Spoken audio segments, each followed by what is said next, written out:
Bonjour à tous, c'est Sandy Moon. Je reviens vers vous pour vous présenter un oracle qui a été traduit de l'anglais. Donc, c'est un oracle de Daniel Dulski, illustré par Janine Hausmann.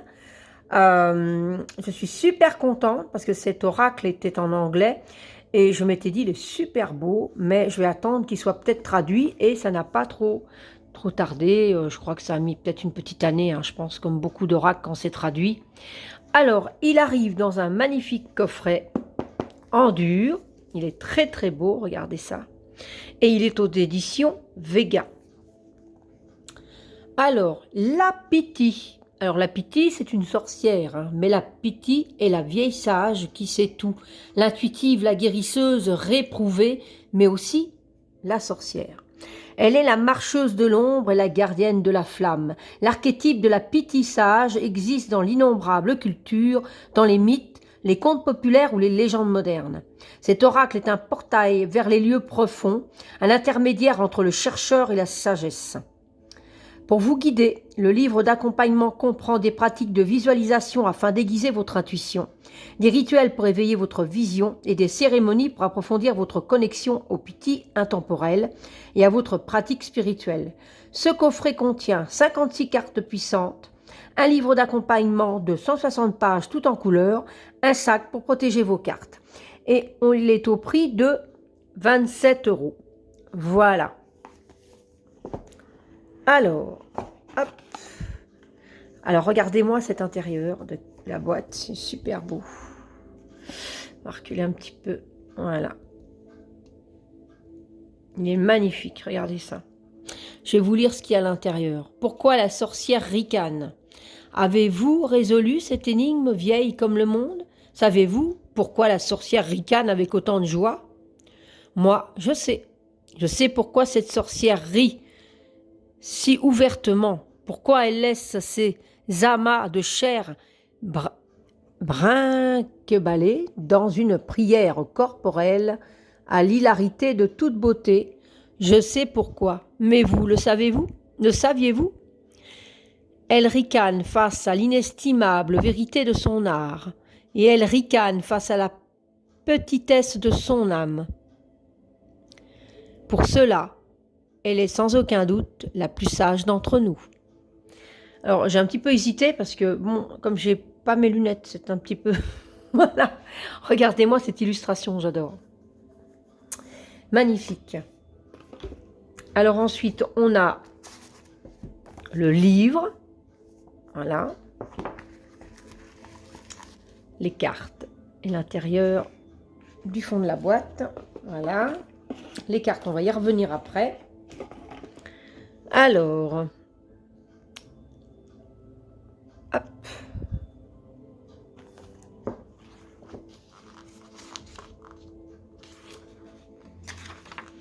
Alors ici, on a une présentation, les copyrights, on a le sommaire. Donc on a le sommaire. Avant le sommaire, on a les cartes, parce que les cartes sont en plusieurs. Les Piti sacrés, les saisons, les histoires et les sortilèges. Ce lieu d'amitié avec un oracle, rune et miroir, boule de cristal, qui est la plus juste des Piti? Donc voilà, donc on a tout un texte ici. C'est assez bien détaillé. Voilà.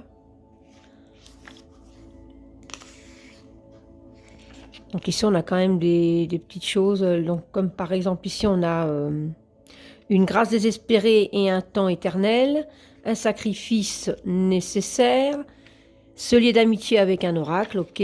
Ensuite, ode à la tisseuse de globes marbrés, le temps éternel,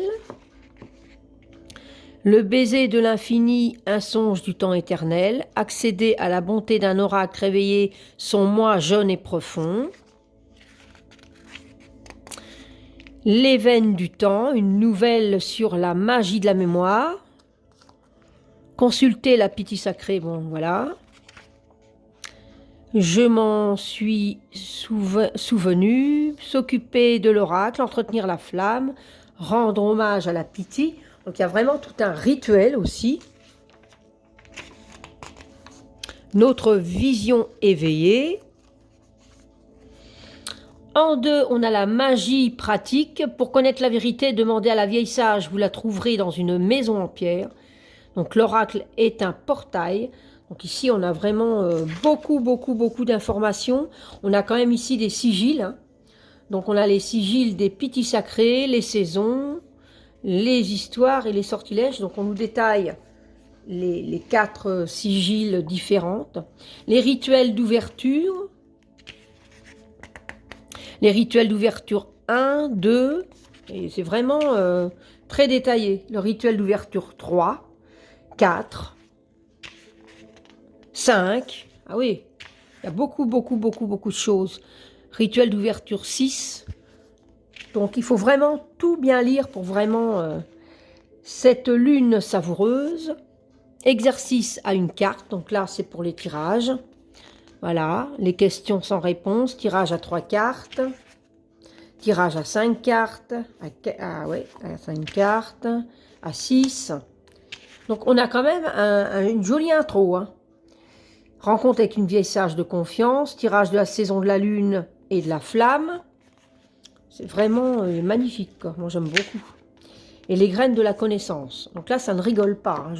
Je trouve que c'est un oracle magnifique, très complet. Donc heureusement que je ne l'ai pas acheté en anglais, parce que ça aurait été dommage de rater tout ce processus, on va dire, pour se connecter à l'oracle. Franchement, c'est superbe. Et ensuite, on a les cartes. Donc les cartes, on a donc, parce qu'il y a plusieurs couleurs, vous allez voir après avec les cartes. Donc là, on a les pittis sacrés, le sigil qui correspond, et on a la photo de la carte, le numéro de la carte, le nom de la carte, et il y a un mot-clé également là. Et ici, on nous dit que grand-mère prend la parole, donc on a un texte. Ensuite, on a rituel du matin, voilà, et on a le rituel au clair de lune. Et ensuite, on a ça pour chaque carte. Ça, c'est super. Et puis, c'est bien complet. Hein. Alors oui, il fallait mieux que je l'ai en français. Parce que ça aurait peut-être été dommage pour moi qui ne maîtrise pas l'anglais couramment. De ne pas... Je serais peut-être passé à côté de certaines choses. Voilà. Là, il y a des jolis rituels à faire.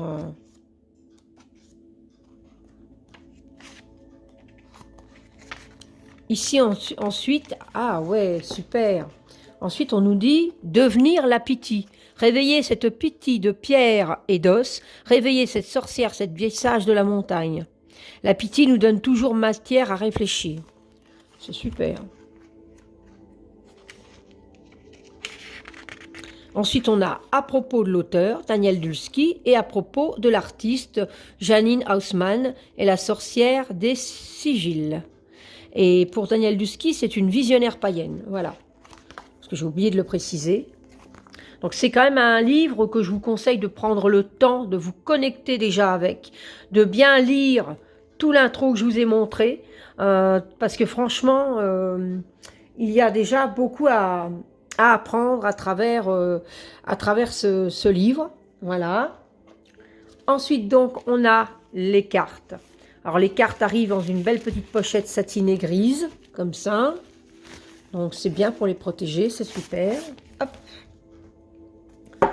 On a les cartes. Alors, elles sont super belles parce qu'on a quand même, comme je disais tout à l'heure, nous avons 56 cartes. Donc, c'est un beau bébé quand même. C'est un bel oracle. J'aime vraiment beaucoup le dos. Il est superbe. Les tranches sont argentées, donc j'aime vraiment beaucoup. Et là, nous avons les cartes. Donc, on a les cartes qui sont... Vous voyez, il y a différentes couleurs, donc je vais y venir. Donc, d'abord, elles sont de très bonne qualité. Rien à redire. Et elles sont mates. Et moi, j'aime beaucoup. Et alors, donc, je vais vous les présenter par couleur. C'est-à-dire que ici, j'ai d'abord donc... que je ne dise pas de bêtises, les pittis sacrés. Hop là, les pittis sacrés. On a les saisons qui sont ici. Ensuite, ici, on a des histoires. Voilà. Et après, ici, on a des sortilèges ou des sorts. Je dirais plutôt des sorts. Voilà. Donc je vais les mettre comme ça pour faire un peu plus de place. Hop. Alors les Pythie, elles sont belles, elles sont superbes. Regardez ça. Pythie de la montagne du Nord. Elle est belle, elle a quelque chose dans le regard. Alors on retrouve donc le sigil qui correspond au Pythie. La Pythie du bosquet de chêne.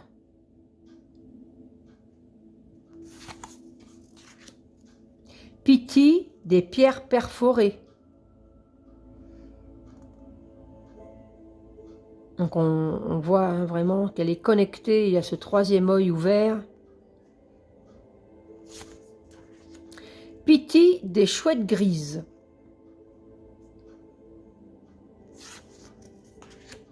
Pythie du jardin oriental. J'adore. Pythie de l'aubépine. Elle dégage quelque chose, ces sorcières là, leur regard, elles ont quelque chose d'envoûtant. Pythie des serpents, c'est celle qu'on retrouve donc sur la boîte, elle est super belle. Elle est à la fois orchestrale, on sent qu'il y a du savoir, il y a... Et puis bon, là, sa petite langue de serpent, là. Super. Pythie du désert du Sud. Pythie des tempêtes. Chaque ride veut dire beaucoup de choses. Elle est magnifique. Pythie des chats. Je l'aime beaucoup celle-ci, forcément.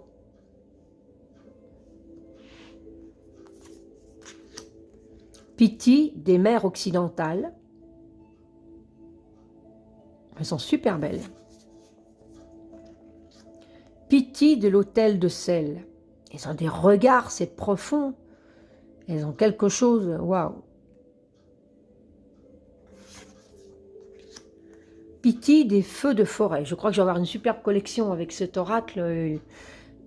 Je l'avais vu passer, hein. Je m'étais dit, celui-ci me le faudra si un jour ils le traduisent. Superbe. Pythie des Selkies.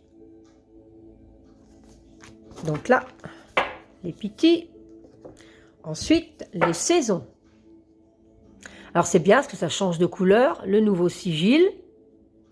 Saison des ossements salés, qui représente l'hiver. De toute façon, voilà, si on regarde bien les branches, le fait qu'il y a un crâne, ben voilà, ça signifie la fin de quelque chose et quelque chose qui a endormi aussi, qui est éteint. Saison du loup sauvage. Je pense que c'est les mois, hein, je pense, de l'année. Et si je regarde dans le livret, alors c'est la carte 16. Pour que je vous dise pas de bêtises.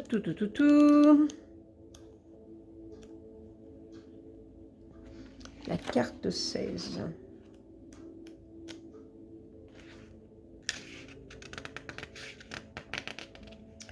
Alors, c'est les lieux hostiles. Et elle représente... Alors là, c'est super dans le rituel. On verra bien après. Je vous tirerai une carte à la fin.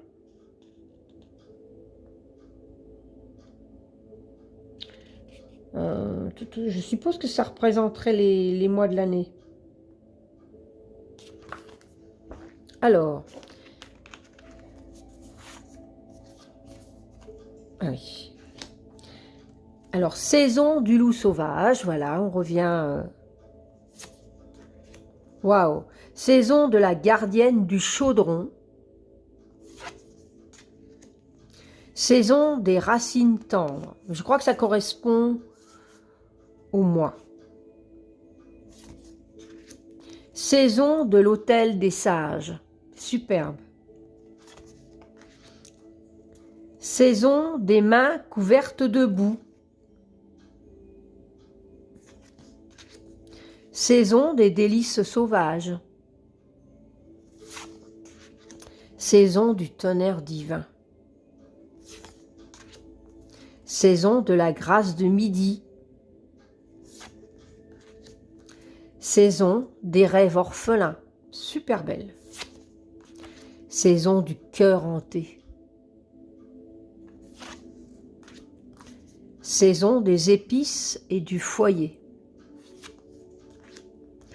Saison de la 13e lune. Et saison de la lune et de la flamme. Alors, on va le mettre à côté. Hop, on va reculer la pierre. Voilà. Ensuite, nous avons donc les histoires. Voilà, on va faire dans l'ordre. L'initiation de la sorcière. Bien-aimée ininflammable. Le rituel de la corneille. Les bijoux du conteur. L'autel de l'épine noire. Elles sont superbes. J'adore cette carte aussi. Le temple du gardien de la flamme.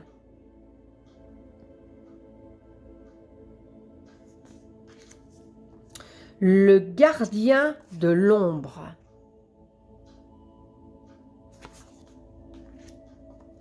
Les prières des grands-mères. Waouh, elles sont superbes ces mains. J'adore. Elles tiennent presque au niveau du sigil, comme ça, superbe. Magnifique carte. La prophétie de l'enfant sauvage. Les cages de l'âme.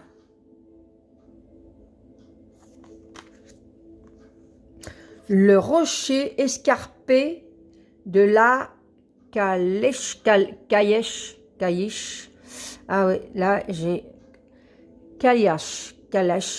Oui, ça doit être une sorcière celte à mon avis ou magnifique. Le recueil de Barde. La promenade de la pleine lune.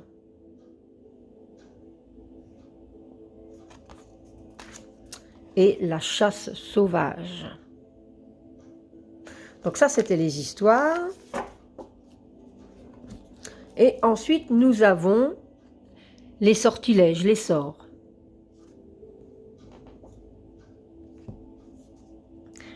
Nectar du fruit défendu.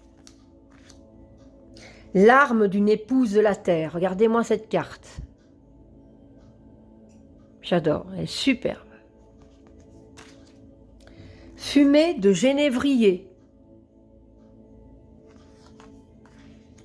Danse du païen rebelle. Elles sont géniales. Des belles cartes, hein. Vraiment des superbes cartes. Baptême au royaume des fées.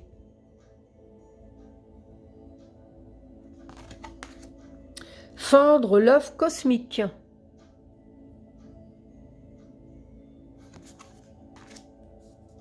Chanson des femmes phoques.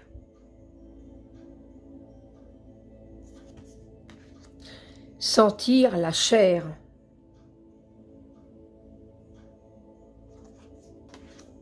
Remède du peuple de la brume. Poésie païenne. La forêt de fougères. Les secrets de la mer. Le sang des guerrières. Et pour terminer, la maison de la Yaga. Voilà, de Baba Yaga, sa maison. Superbe, moi j'adore. J'adore, les illustrations sont très profondes. En plus, je trouve qu'il y a quelque chose...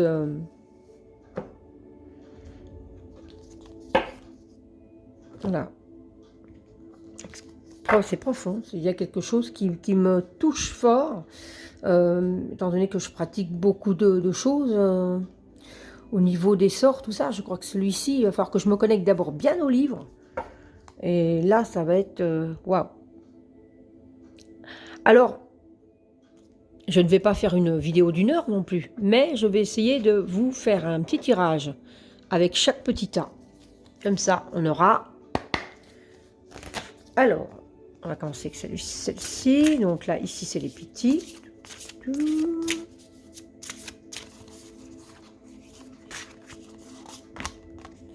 La Piti du désert du Sud. Ensuite... On va voir avec les saisons aussi.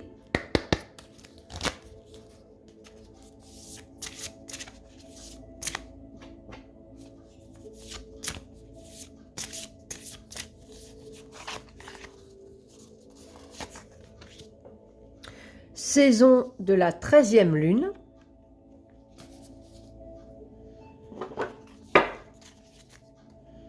Après, avec l'histoire.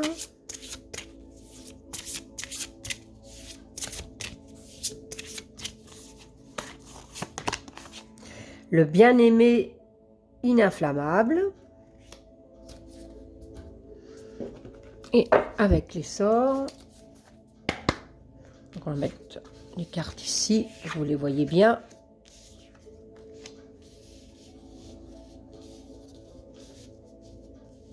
Voilà.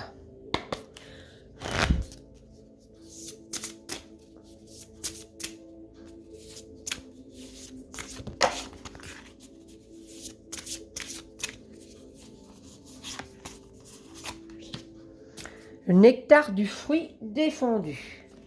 Alors, reculer un peu ça. Hop. Donc, voyons voir un petit peu ce que nous dit. Bon, évidemment, j'ai pas vraiment lu encore le livre, toute l'introduction, tout ce que l'auteur veut nous faire passer comme message à travers tout ça. Donc, c'est juste un petit tirage comme ça pour se faire plaisir. Alors, déjà, la Piti du désert du Sud, qui est la carte 8. Alors, eh bien, elle inspire la joie. C'est la joie. Et la grand-mère prend la parole. Dis-moi, très cher, avez-vous résolu cette énigme vieille comme le monde? Savez-vous pourquoi, derrière sa démarche fantomatique et ses airs si sérieux, la sorcière ricane toujours avec autant de joie? Donc, on retrouve ce que je vous ai lu tout à l'heure dans la boîte. Moi, je sais pourquoi cette sorcière est si ouvertement, pourquoi elle laisse ses amas de chair brinque-baller dans une prière corporelle à l'hilarité de toute beauté. Je sais pourquoi, mais vous, le savez-vous? Approchez-vous et je partagerai le secret intemporel avec vous. Elle ricane parce qu'elle sait bien combien son travail dans ce monde compte, combien son activisme est urgent et combien sa voix est nécessaire. Mais elle sait aussi combien son seul et unique corps est insignifiant au sein d'un plus grand réseau de créatures. Elle sait à quel point l'animal appelé humain est petit et que ce paradoxe, cette vaste blague intergalactique marque son cœur d'une telle façon que tout ce qu'elle peut faire, c'est en rire. Elle ricane face à l'inestimable vérité de son art et elle ricane face à la petitesse de son âme. Pour cela, elle est sans aucun doute la plus sage d'entre nous. Alors, il y a un rituel du matin. Alors, c'est vraiment... là, à partir de là, on a le texte qui définit la carte et ensuite, on nous parle de rituel du matin ou rituel du soir au clair de lune. Donc, ça pourrait se faire que, admettons, par exemple, moi, je pense que si, admettons, cette carte-là, je vous la lis maintenant, je pourrais très bien lire le rituel du matin maintenant, même si je la pose qu'à l'après-midi. Enfin, bref. Et qu'au soir, je lis le rituel du soir parce que je serai plus au soir si je fais mon tirage, par exemple. Ou alors, peut-être que si je l'ai tiré au matin, je me dis je reviendrai au soir pour mon rituel du soir aussi, après avoir fait celui du matin. Pour le rituel du matin, c'est la perle de joie. Alors, je vais vous lire juste qu'une partie du texte, parce que je vous dis, sinon la vidéo va durer 1 heure, parce qu'il y a énormément de texte. Quand ressentez-vous ce charme insaisissable et fugace du cœur qu'on appelle la joie? Un tel enchantement n'est pas un état durable, bien sûr, Pardon, ça va et ça vient, montant en nous si rapidement et courbant le coin de nos lèvres avant de retomber tout aussi vite et nous replonger dans notre monde. Donc voilà, ça c'est une partie du texte. Alors, je ne vais pas tout vous lire parce que c'est des rituels entiers. Donc moi, cette carte représente donc la joie. Parce que si on la fait en intuitif et puis qu'on n'a pas trop le temps, bon, on peut dire, bon voilà, ça c'est la joie. Donc on nous conseille peut-être justement de passer une très bonne journée en étant joyeux, car quoi qu'il arrive, bah, la joie est très importante. Maintenant, il faut voir si le message est bien plus profond autour de... Voilà, il faut vraiment lire tout le livre, enfin une partie à l'intro pour vraiment comprendre comment travailler ensuite avec. Saison de la 13e lune, donc la carte 27.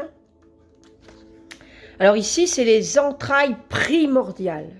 Alors où c'est qu'on met, où c'est qu'on met nos priorités peut-être, hein.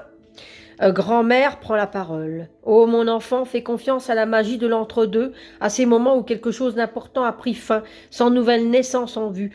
Tournez-vous vers les vides de votre vie. Ce sont les entrailles primordiales d'où vont naître votre plus grand art, vos amours les plus joyeux, la beauté la plus extraordinaire et éclatante.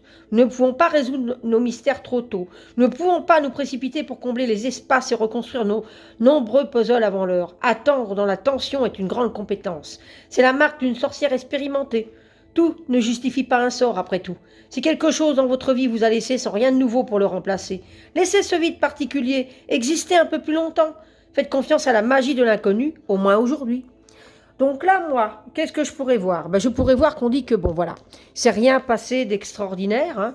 Voilà, aujourd'hui, il va peut-être rien se passer d'extraordinaire, où il y a eu des choses importantes qui a pris fin et qu'il n'y a rien de nouveau déjà qui vient. Voilà.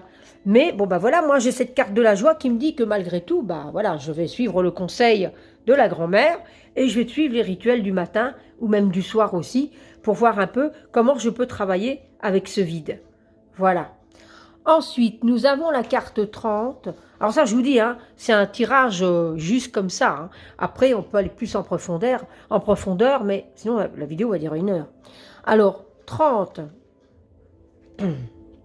Alors ensuite, celle-ci, c'est les histoires, normalement. Donc, 30. Alors, je vais juste vous lire ce que la grand-mère, sage, nous dit. Alors, c'est la clarté. La force d'un feu purificateur, une purge puissante qu'à la fois réchauffe et alchimise tout ce qu'elle touche est indéniable. Il n'y a qu'une part de nous-mêmes, de nos histoires qui est toujours mise à l'épreuve, toujours inévocablement transformée en quelque chose de nouveau et d'inconnu. Il y a le feu, et puis il y a ce qui ne peut jamais être brûlé. Dites-moi maintenant, mon chéri, quel aspect de votre moi profond ne peut pas être brûlé et résiste étrangement à d'innombrables incendies et transmutations fulgurantes. Essayez de discerner cette partie essentielle et ininflammable de votre âme, et là vous trouverez la source de votre magie. Maintenant qu'une grande partie de ce que vous étiez autrefois a été brûlée et qu'une grande partie de votre ancien monde a été réduit en cendres, que reste-t-il? Donc c'est vraiment un travail avec soi-même, et voilà. Vraiment un travail avec soi-même, et les choses qui ont été brûlées, les choses qui ne sont plus de soi, qu'est-ce qu'il nous reste? Quel est le travail qu'on a à faire? Donc on a rituel du matin, rituel du soir, ça c'est génial. Et on va terminer donc par la carte des sorts, les sortilèges, les sorts, hein. Bon, la carte 43, qui est donc le nectar du fruit défendu, et c'est la rébellion. Grand-mère prend la parole. Trop souvent, mon enfant, nous voyons la rébellion comme un grand acte de résistance qui doit être vu, qui doit être récompensé par des millions de vues pour avoir un quelconque mérite. Notre monde aux écrans scintillants est rempli d'acteurs, après tout. Personne ne nous a dit quel point une véritable rébellion peut être inconfortable et ardue. N'importe qui peut être un joli visage tenant une pancarte, n'importe qui peut twister un hashtag, mais qu'en est-il des vrais rebelles? La rébellion détruit un système de l'intérieur. La rébellion est un état d'être qui ne s'accompagne d'aucune récompense matérielle et de peu d'éloges. Elle peut prendre la forme d'une lame à pointe fine qui s'enfonce profondément dans une fissure existante, ou d'un océan de chansons qui fait trembler des fondations défectueuses jusqu'à ce que les murs tombent en ruine. Les rebelles ne sont pas ceux qui n'ont rien à perdre, ce sont ceux qui risquent beaucoup au nom du changement radical. Voilà. Alors, il y a tout un travail à faire, hein. C'est vraiment magnifique. Il est super cet oracle, moi j'aime énormément. Donc voilà. Alors j'espère que ça vous aura parlé. Alors je ne vous ai pas détaillé toutes les cartes, hein, parce qu'il y a beaucoup de choses à faire, mais c'est des travaux profonds à faire avec soi-même. C'est les Piti. Alors moi j'aime beaucoup ce nom, Piti, de sorcière sage. Ça me fait penser aux oracles aussi, hein, à une certaine époque. Voilà. Donc je vais pouvoir d'abord, moi, travailler avec, en allant chercher un petit peu plus loin, qu'est-ce que c'était les Piti? À quelle époque étaient-elles là? Quel message ont-elles voulu passer? Et puis ensuite, découvrir aussi le livre et pouvoir travailler avec. Mais je pense que ça va devenir un oracle qui va me suivre souvent, car j'aime beaucoup l'idée d'être connectée à cette énergie, de cette sagesse. Donc je suis vraiment super contente. Et les illustrations sont très profondes. Regardez-moi ces regards. Donc voilà, moi j'ai eu un coup de cœur, vraiment un coup de cœur. Elles sont vraiment très belles. Hop là. Alors après, bon, vous pouvez les mélanger pour faire un tirage. Et puis, selon la carte qui tombe, vous n'êtes pas obligé de faire un tirage de chaque couleur, de chaque saison, chaque Piti. Si vous avez envie de savoir qu'est-ce que vous avez envie de travailler, vous pouvez faire une carte ou suivre également les tirages qu'il y a dans le livre. Voilà, donc moi je vais mettre comme c'était. Hop. Et voilà. Alors, dites-moi ce que vous en pensez, hein. N'hésitez pas, moi je l'aime beaucoup. C'est un oracle que j'attendais d'être traduit avec impatience. L'oracle des Piti sacrés de Daniel Dulski, illustré par Janina Haussmann, aux éditions Vega au prix de 27 €. N'hésitez pas à me mettre un commentaire, me dire si vous avez parfois la version anglaise, comment vous avez su travailler avec, si la version française vous inspire. Et également, dites-moi ce que vous en pensez. N'hésitez pas à vous abonner à ma chaîne YouTube, à me suivre sur mon Instagram, Facebook, TikTok.